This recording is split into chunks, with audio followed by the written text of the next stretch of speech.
Okay, welcome back to another episode of Disco Elysium. Let's internalize some thoughts. The Bow Collector and White Morning are both pretty good as far as I've read. So let's do that. Internalize the Bow Collector. I think I've already read this. And let's unlock another slot here. And White Morning. Internalize that. It'll take another 5 hours or so for those. In terms of what we gotta do, got a bunch of tasks. Let's see, run the number on the victim's armor. Use Kim's shortwave to run the serial number. So we're right there at the car, so let's just do that right now.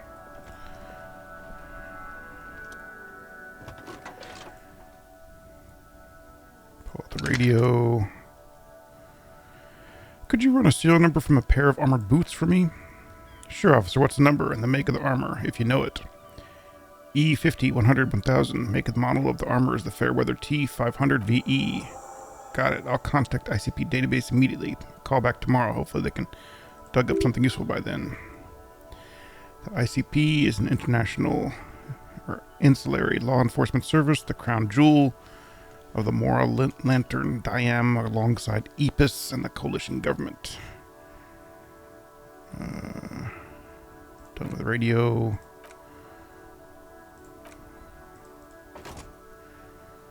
Okay, that's done. Call back in a day. Gotta get the boots tonight. Ask around about the tattoos. Let's see. Where's the rest of the armor? Ask Kuno if he knows anything about the clothes in the trash. Ask Gart. Alright, let's do that.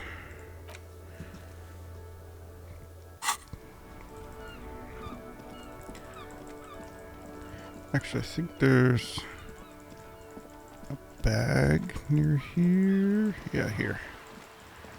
We should just go pick up since we need a bag.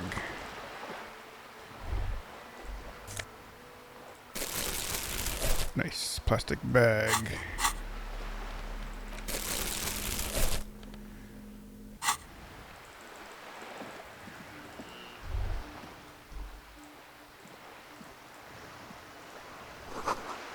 Dad reads broken window. Tibbs has windows. Coin operator viewer. This is a coin operator viewer facing southwest. The coin slot is full of fossilized bubblegum, rendering the machine permanently inaccessible. Poor little viewer. The metal feels cold and wet under your palm. Looks unhygienic. Look inside. Thick layer of graffito covers the lenses. You spell out the words O-C-O-N-U-C written on the other side with an N and a C scrolled backwards. That's Kuno on the lens. Shift focus on the background. Under the graffito, a sea of blues and grays appear. Behind the water lies a coast studded with concrete and reeds. On it, a church on stilts, lanky, weather-worn wooden planks, an X-shaped cross topping its tower. You know this has to be the star of Perkankis, or Chario, the symbol of the Perkarasian Church, a star, a great moral height to be strived towards. Around the large wooden building, you see chunks of sea ice gathered on the beach and a small tent set up on the ice. Okay. Sure is a lot of dialogue in this game. Plastic tar. Take that shit. Facing south. Structure manual says insert 25 symptoms and pull the handle to look inside, then use the focus knob if successful. Why place a tourist attraction in the middle of such poverty? What's a tourist attraction doing here? There was a revitalization project in 49. A design studio tried restoring Martinez to a pre-war glory. It didn't stick. What happened? They got as far as street lamps in the statue at the intersection before something went sour. I suspect it was Evart Claire's doing. He muscled them out, how it usually goes around here. Cool, I dig organized crime. It's the best. That's odd. I swear you're a police officer. Alright, let's save it. I guess I'll throw my money away, put in some change in this thing. Money disappears. Pull the handle, look inside. The curtains on the display open. You lean in to catch the view. It's blurry, different blues and greens in the middle of the shimmer. In the middle of the shimmer stands a dull gray shape, like a ghost. Turn the knob to focus your vision. The lens shifts. The ghost sharpens to an inlet in the bay. The ruins of a man-made structure is visible. A half-sunken sea fort. Its concrete almost reconquered by nature. It looks as if it was abandoned quite some time ago. Nothing but a rotten tooth remains of the anti-aircraft tower. A lovely birch tree grows out of it. The ruins of some kind of building there. Really? I don't have the eyesight to make it out. Alright. Very good. Oh, some cans. I want to get those cans.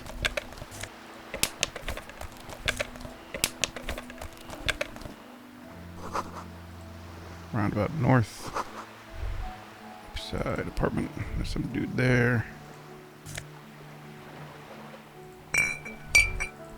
Pick up the fucking glass bottles everywhere. Gotta make some cash. Oops, don't talk to him. Come on, pick up that bottle. You're a hobo cop. A lonely cormorant. Cormorant. Surveys the sea. Alright.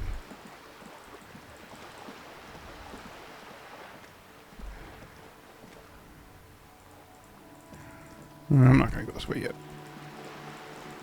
There's too much shit in this game.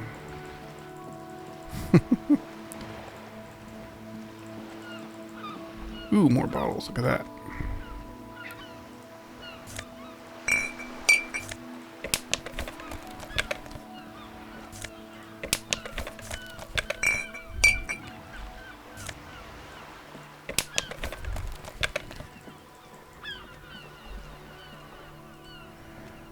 This dude. Did I ever talk to him?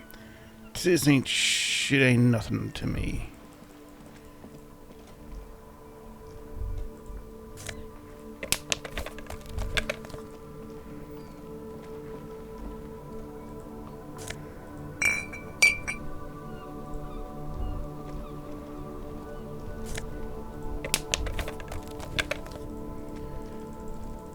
I'm gonna be rich. Rich, I say.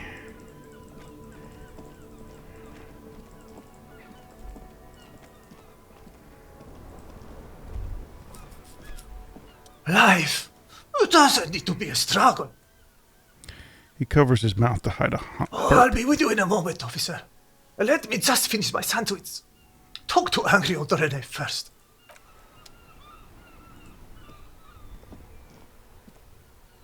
Have you no shame? Whining about your back every time you bring out the measuring tape? This guy's loud. Rene, you're a man with a fork in a world of soup. Please, let's just try to enjoy the game, alright? Still, this one's still chewing on a sandwich. I am trying to, but you keep breaking my concentration. You're old, I can see that. We're both old. Now, stop grabbing your ass like it's a girl. These manly men are playing balls. This is a ball game. Grab a ball and play it. Don't ask questions. Shoot first, ask questions never. Shouldn't I ask what kind of game this is first? Nah, you got this. There's the ball. It's your game. Grab the ball. Show them how it's done.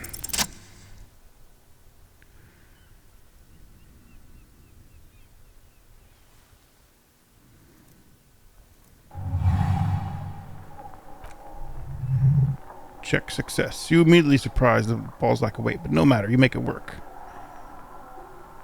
Take in the surroundings.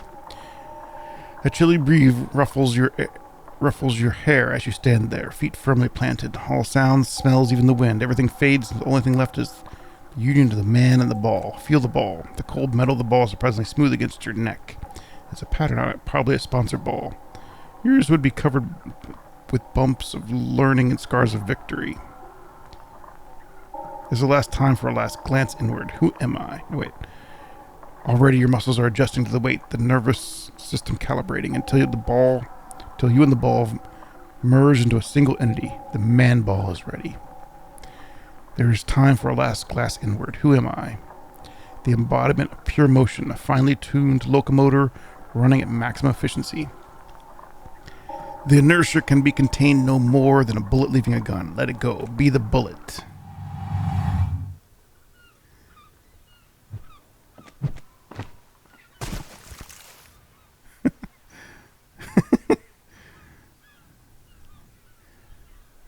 Murdy! Old soldier yells in outrage. A whorehouse of shit. Wasn't a whore. It was a lot. That shot was at least 23 meters. Probably 24 then some. Nothing to be embarrassed about. What the hell is your problem? Not a weak right tricep, that's for sure. I don't care if you're a cop. Just don't ruin someone's game. It's so goddamn disrespectful. Wait, what? You vandalize our game, son. We can't play Pantique with 5 bowls.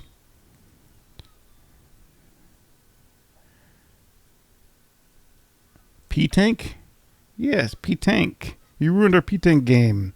We want our bull back. Take it easy, Renee. It's just a misunderstanding, isn't it, Offer? No harm done. Of course there's harm done, you orange slug. You owe us a goddamn bull. I don't have a bull, but let's hand him a shot at bull. This will... No goddamn not. Thank you, officer. The jolly man takes the ball, bounces his hand. This is really something, honestly. I think it's better than our old bowl, even. We'll do. All right, fine. What do you want, officer? Yes, why did you come here? It's unlikely to know anything about the murder. You just never know. You might know something. This is a good vantage point.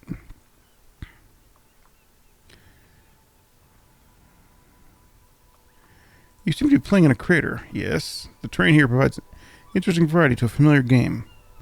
Was there an earthquake here? No, this was left by heavy artillery fire. Oh, it's a crater left by artillery fire. But why? Why what? Why was heavy artillery used? Because that's what happens when the comrades hijack your country, execute your supreme leadership, and then turn the capital into a slaughterhouse. We use heavy ordnance to clean up your home. Wait, who are the communards again? Commies, communist, socialist, anarchists. Call them what you like. They chose the name to feel special. The Cabriner frowns. Senseless sentimentality. Did you use artillery fire against them? Sadly, no. It was foreigners who brought them to their knees. We fought valiantly, too valiantly, so valiantly we got licked, he adds, squeezing his bowl first with a fist. Should have fought dirty like they did with the suicide sex cult propaganda and the mad anarchist women strapped to shrapnel bombs. We didn't, though. We lacked caliber, God bless them. But the suzerain's cannons simply weren't big enough. It's a bit more complicated than that. Then why shell here in Martinez? Because this place is goddamn beachhead. Had to soften up the commies first. The beachhead? Yes, the military coordinated an amphibious landing to take back Revachol. Martinez was used as one of the 3 footholds in Revachol during Operation Deathblow in 08. The other 2 are set off in Stella Mars and the Delta. He points northeast. Deathblow sounds grim.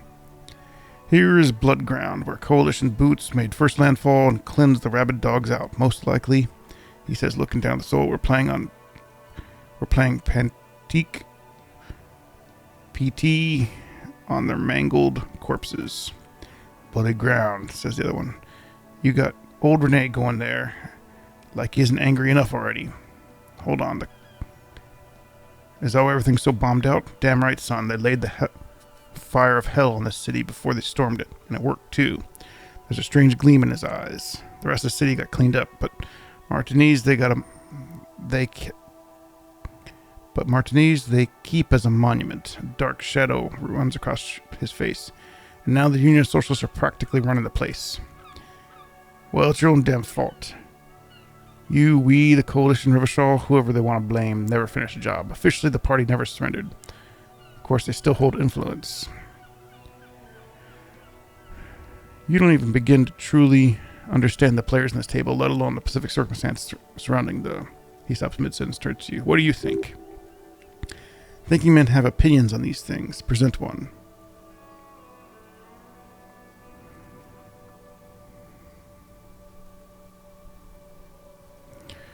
Wish I... I think it's this one is the communist one.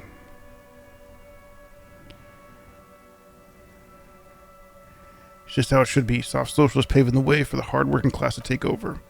Preposterous. Surely you don't mean it. I'm sorry. It just had to be them. 8 years after fighting these commie hyenas, boiling cats for food, and drinking my piss in the mountains, I would have preferred the Right Honorable King Gullaume return to Revachol, even if that goddamn clown Frizzell had risen from the grave to lead us. Sadly, it was not the case. Instead, all that is just, holy, and beautiful in the world was wiped away, and now it's neon signs and toothpaste ads everywhere. Foreign influence, peddling garbage, and stupid music on the radio. He sighs. This is just what the commies wanted. This is their plan all along. This is what they wanted to replace this suzerain with. Who was this Frizzell? Damn Frizzell. He was the king we couldn't protect. The carabiners failed him, and the crown. The old veteran falls down and massages his chest. Died in the hands of High Poli in the very public execution. He slouches as he says that, makes him smaller, admitting they left the king to a mob. You mentioned Guillaume, true king in both blood and mind, led Revachol before Frizzell. He would have been better, but the damn commies drove him into exile.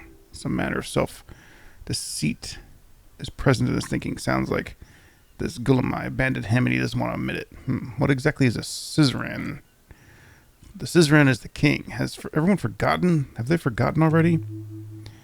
No use talking to you. You were still in daddy's balls when it happened. We took our last stand against the fifth and rode the cavalry straight into gunfire. Is there anything you can tell me about this rifle? Hold out the antique firearm. It's a Belgrave, he says, taking out the rifle. 4.46 caliber, breech loading, Revachol made. Good weapon, accurate and reliable. This one's inoperable. The bolt spring is missing and the mechanism is jammed shut. Still a beauty. Where'd you find her? In the basement there. I'm not surprised. Probably lots of forgotten wartime weapons lying around here. Back in the day, everyone had something stashed away. As the rifle, I don't know what else to tell you. These BM 446 are an antique. Nobody uses them anymore. Ammunition is impossible to find. Renee, I found your guard booth. Yes, the Deberschels Union pays me to stand vigil at nights. Not of any political allegiance, mind you. I'm an old man. I don't sleep more than a few hours a night anyway. Money is tight, he adds with a slight sigh. You must have seen something on the night of your murder. Your booth looks right into the yard. Yes, it does. Unfortunately, I wasn't working that night. Been on 2-week leave since Monday. Hold on, while we were on leave. It's a private matter, nothing to do with the investigation. See, Officer Renee is the kind of man who'd rather die than admit he needs medical assistance or, God forbid, seek it. He's a real man. He's just going to ride it out. I'm fine, goddammit, mind your own business. It's nothing. The outburst makes him clutch his chest. It's nothing, just got to cut back on coffee. So who's working your night shift then? No one. The booth has been unmanned since last Monday. There's no other guard. It's just me. No one's been guarding the container yard since last Monday? Yes. It's not actually an issue, I mean. Look, officers, the container yard doesn't actually need a garrison. Never had one before Renee. Mr. Claird had that booth especially built for him. It's mostly just decorative. The possibility of someone being in there is enough to discourage ill-minded individuals.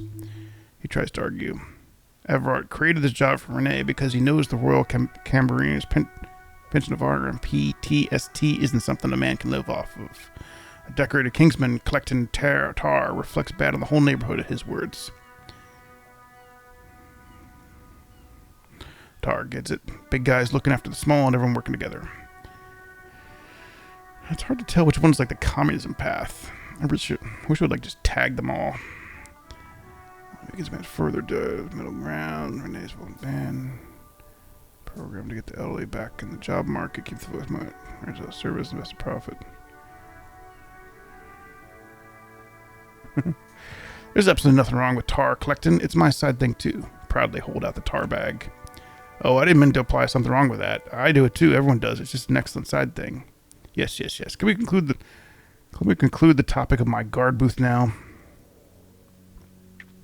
Saw a picture in there. You were in it. Who's the girl? features stiffen and gets a cold look. She is nobody. None of your concern. I refuse to discuss my private affairs with the RCM. Secret task complete. Ask Renee about the photo. The lady is Jean-Marie Bulletin. Gaston speaks with a soft voice. And she sure as hell wasn't a nobody. Got it, thanks.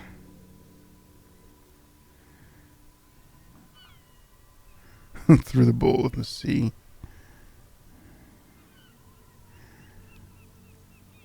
Do you know of anything of the man hang back in the whirling rags? Unfortunately, I don't. Unlike most of the locals, I have no qualms about assisting law enforcement. But this affair has passed me by completely. And most of the locals in Martinique, the union is the law. So can you really blame them? But you don't have a problem with the cops. Cop is a pejorative term. I don't have any problem with policemen. On the contrary, I admire the efforts to bring order to the streets. He doesn't know about the crime. Time spent better discussing politics. What about policewomen? I'm confident they are indispensable in regard to all the paperwork and administrative duties.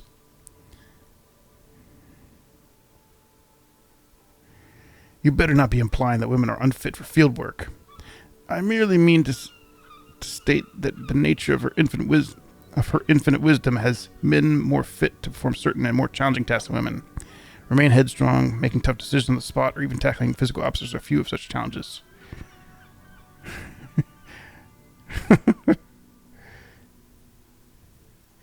Tell me something you're really good at, and I'll find a woman who's better. I don't want to get in this argument with a police officer. Let's just say the last 82 years I have repeatedly seen my beliefs confirmed in full. I saw the statue of Philippe II near the roundabout. Ah yes, King Philippe II on his steed, a reminder of what Revachol once was. Oh, absolutely, at the mercy of a cocaine-snorting tyrant who emptied the treasury so he could sleep on a bed of gold.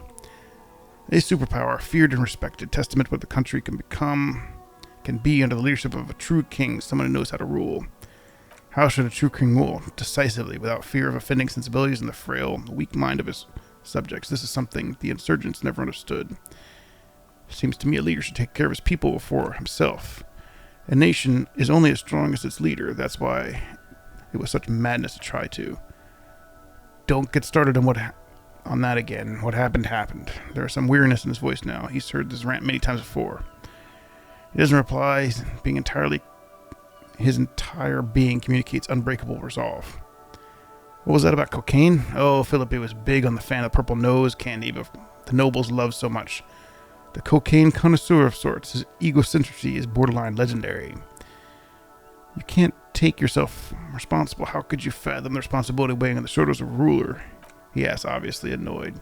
That's why Philippian kings use cocaine, for clarity of vision to aid their work. Regimen cocaine, Revachol's finest years. He seems to be growing taller, brimming with pride about the past. Of course. Clarity of vision, awareness. Philippe III was even brought into this world with the help of cocaine. The court medic administered a dose to his mother when she was in labor. It is well known that with the help of cocaine, only the purest, of course, he was able to connect with higher realms. He's just making excuses of the king's habits, isn't he?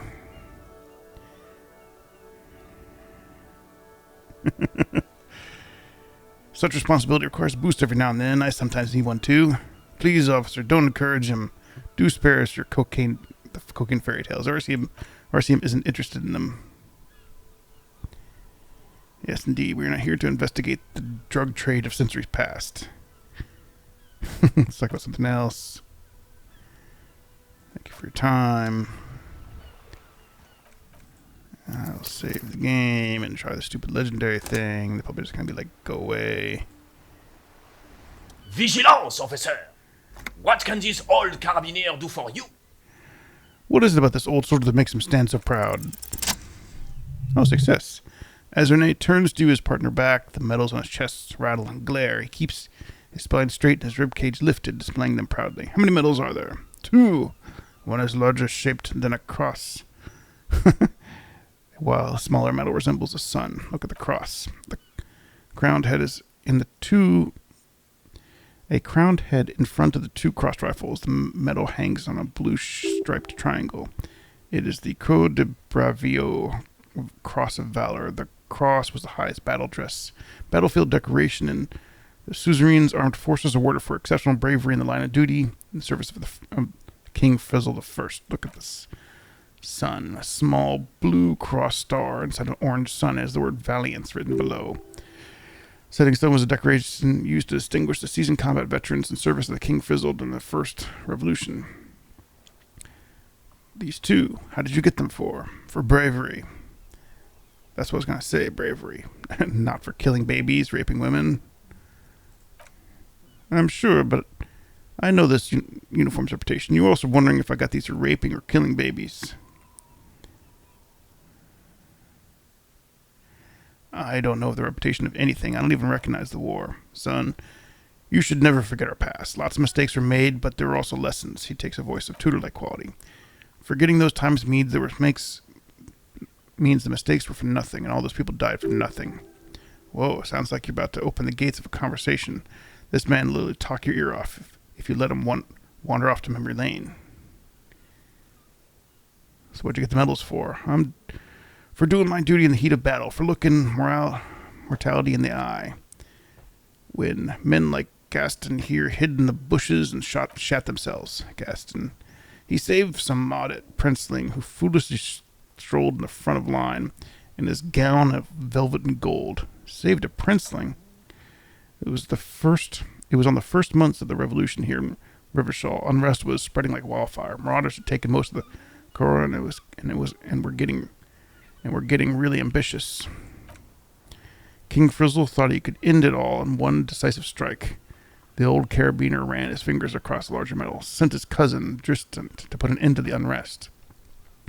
Alas, the young Dristant was all piss and no vinegar, wearing a tunic of purple velvet and cockatoo feathers to battle. Even his rifle was gold-plated, shone from 5 clicks away. Can you imagine the asininity? He really despised this Dresden fellow. Purple velvet tunic. The lieutenant says thoughtfully. Isn't exactly camo.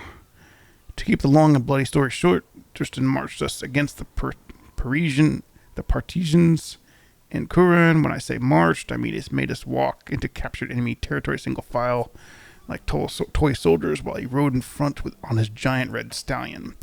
Rebels were smart. They let us come real close before opening fire. Suffice to say, it was carnage. Must have been a bloodbath. I got shot in the left shoulder and went down. Just a flesh wound, but I was turned over. The prince fell into the mud next to me. He was missing his lower jaw. Then his horse, driven mad by the noise and smell of the gunpowder, stepped on my leg and shattered my knee. Okay, then what did you do? I grabbed my sidearm and shot the beast in the head. Then everything went black. Captain Arnaud. Or Capitaine. The bane of horses. When I came to, it was all over. He continues, ignoring his companion. It was just me and jawless Drysant, gurgling in the blood-soaked mud right next to me. The dink had taken numerous flesh wounds and lost a lot of blood, but despite missing his jaw, he seemed hesitant to die. Tougher than he looked, that one. I'd give up. I can't imagine living without my jaw. He didn't. A shadow of respect crossed his face. I hoisted the prick on my back and started crawling. Kept going to the 59th Cavalry picked us up.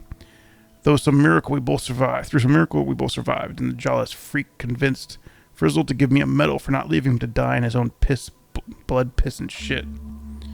He was the commanding officer. I was on duty, just doing my job. I shouldn't have him hand out medals for that. He shakes his head. 13 months later, I received the Sun for distinguished service. Not worth mentioning. You sense he's downplaying it. He did a lot more than his duty. More than anyone's duty. It's in his spine and his billowing breast. An untarnished self-worth. Sounds like you're just being modest, Renee. The old carabiner stands quiet like a statue. Features motionless.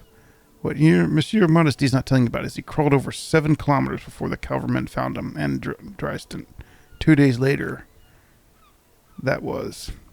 And even while crawling with a mangled, half-dead prince on his back, he still managed to murder 3 rebels on his way. Is that pride in his voice? Deep down, but maybe even unbeknownst to him, it's there.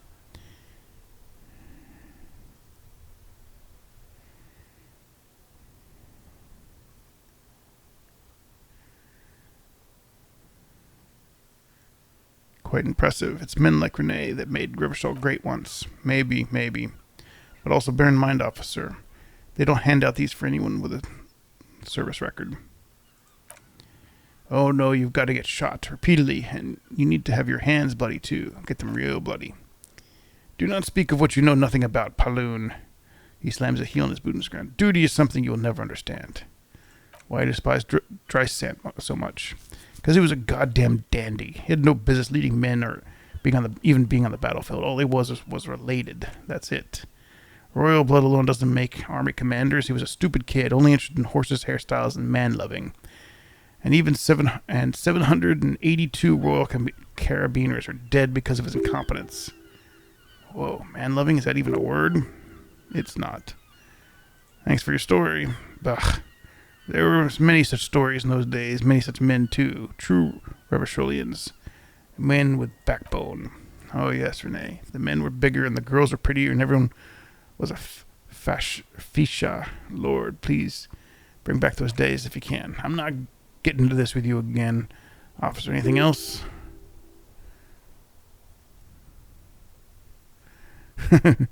Tell me your heroics. Time to save. Probably be mad at me or something bad will happen. It's this one. It's clearly like the hard stuff, brother. The what? My stomach is growling. Evening falls. Time to take the vows. Vows of blood and flesh. Is this my lower intestine going on about? Lower intestine.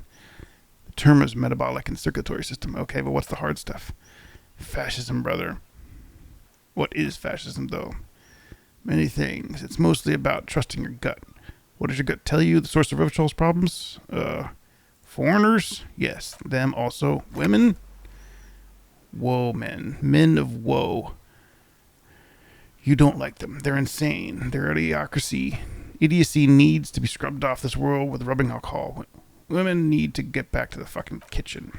That's what fascism boils down to. The rest is also important, but the main thing is about women need to know their place. But I'm a feminist. Feminist? No, it can't be. Not you. No one believes this. Did you know you can delete thoughts? Go to your teacher screen and delete the feminism. Am I having some kind of stomach seizure? Stomach truth. You're having a stomach truth. Why am I getting this? Because you said hard things the others wouldn't say. Good things. You said them many times. Fascism sounds so bad. What if we call it something else, like traditionalism? Okay, let's call it that. Good thinking. It smells much better. Traditionalism. You sound like the sound of that. Okay, stomach. I made up my mind about fascism. Proceed to judgment. Keep your vows, brother. I'll keep my vows for the glory of opt in, opt out. I think I just get a thought. Yeah. Reversholian nationalhood. For the nation, smart. Best not to mention the women too often. That's why you're the head and I'm the stomach. No, fascism is about industry, politics, and nationhood, not women. I am absolutely okay with women. Of course you are, of course. A winked, shaped growl up from your growl sounds from your stomach, from your ass. Pat your stomach, finish thought. Reversholian nationhood. They fucked this place. Rivershol's in ruins. The Kijos and Keeps and the armatures with their desert pygmy magic spinning tops, they fucked it. The orangey liberals and their wet vespertime moneylenders too. They're all socialists, especially women in the Kips. You only have a vague idea of what this means, but it's clear that it's not a good, strong state. It's clear that a good, strong state must be erected upon the ruins if any of us are to have a future. The shadowy outlines of the state are starting to form every time you close your eyes. Alright, whatever. Vigilance, officer! What can this old carabiner do for you? Save it one more time. Collecting thoughts doesn't really matter. You just don't have to internalize them. Let's go Vigilance, here. officer! What can this old carabiner do for you? Failure. Unfortunately, there doesn't seem to be anything worth mentioning among your achievements. I should resort to good old lying.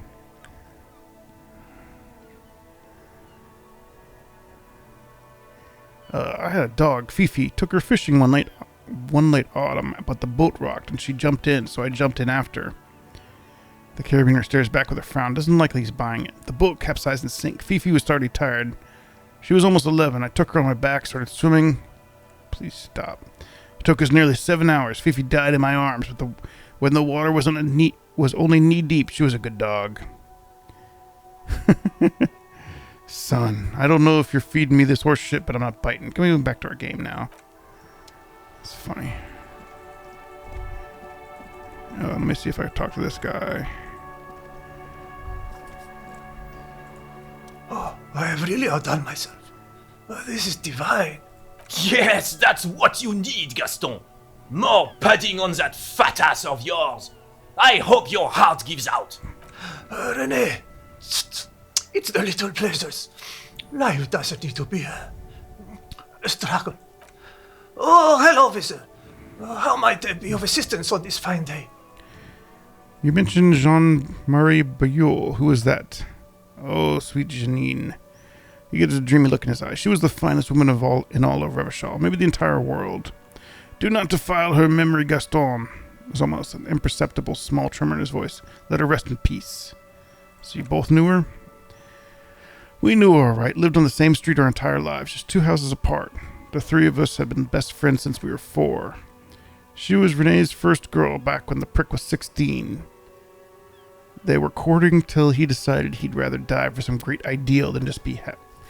Then you stole her from me. He jerks forward, grabs his chest and stops. Do not intervene.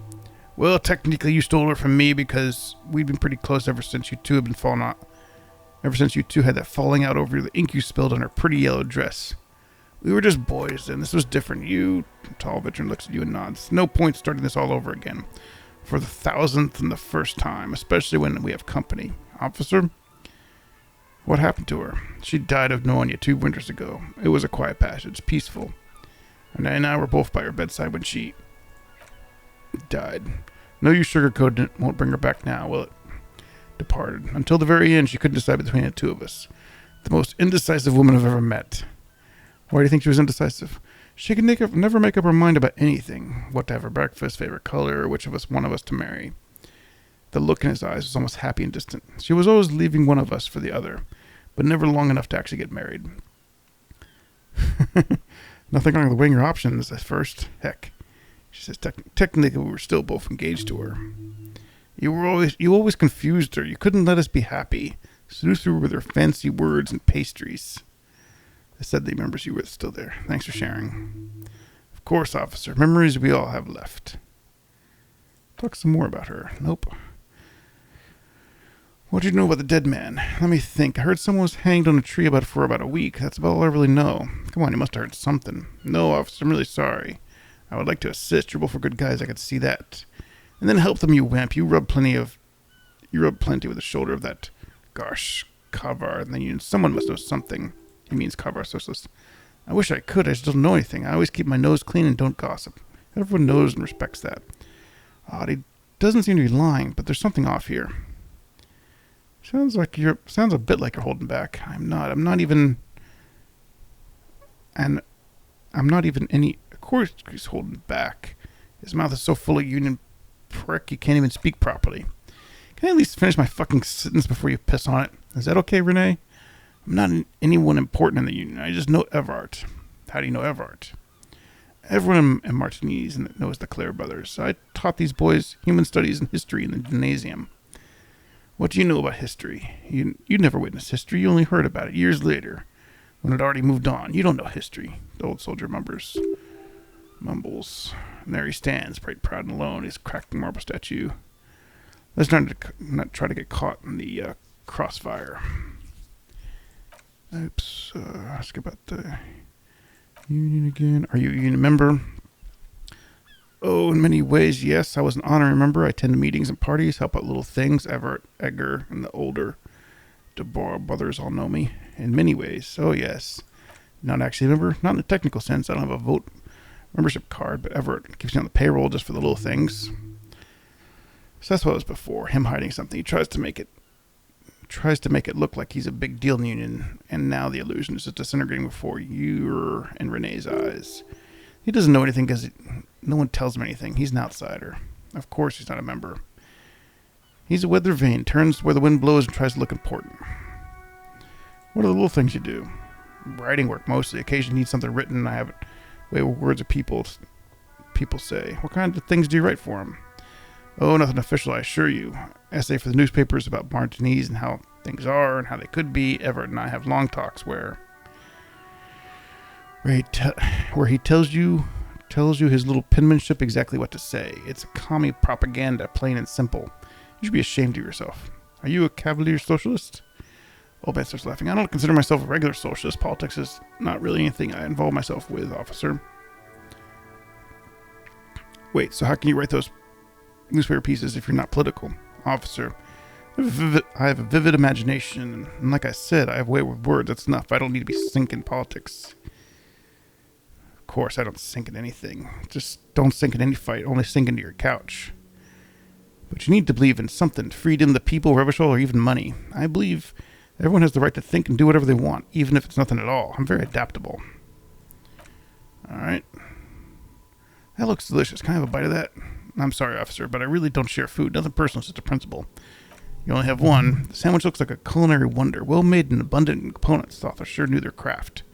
In addition to the obvious slice of ham, a fat one, you notice the brim of tomato peeking out from below it. And is that mayonnaise? Oh man, can I just have a bite? Believe me, officer, I wish I could help you. But I need a sandwich to keep my blood sugar stable. At my age, you need to pay attention to these things. Friend, let's just share it. Fuck off, it's mine. He jerks away immediately, shared my reaction. Sorry, officer, sorry. I didn't mean it in a bad way, but the sandwich is mine. I'm not going to share it. And it's gone. Convince him to relinquish his sandwich. This game is so ridiculous. Fucking 5-hour conversation about sandwiches. Officer, there be a sight of police in Martinez. Success! He was safer already. How can I help you? Alright, this is how we're going to do it. I admire your handiwork, chef. A few things I'd do differently. Like what, officers? This is as good as they come in Revachol, I assure you. An array of delicious recipes flash through your mind. Salads, salmons, sandwiches, bingo! This calls for an engineering angle, structural rigidity, exposed rafters, latex works, that type of approach.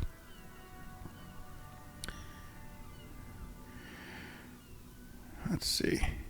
Had you put a large slice of Orwellian cheese crosswire from the ham, it would minimize the component loss via crumbling. Well, duh, this is an excellent idea. It would virtually negate the component loss. I'll do you one better. The air pocket between the cheese and ham could house pre-roasted paprika. Oh, can you make me that sandwich, officer? Sure, but I'm going to need yours as a prototype first. Hope you're not just tricking an old man out of the little he has left. He solemnly hands you his sandwich.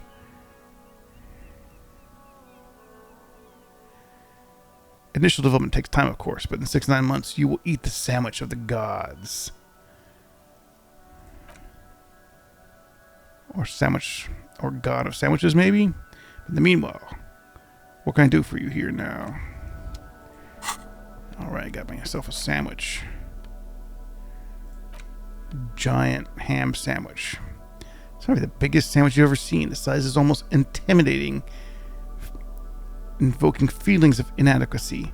Abundant in components, rich in both smell and taste, probably. This truly is the work of a master craftsman. That's funny.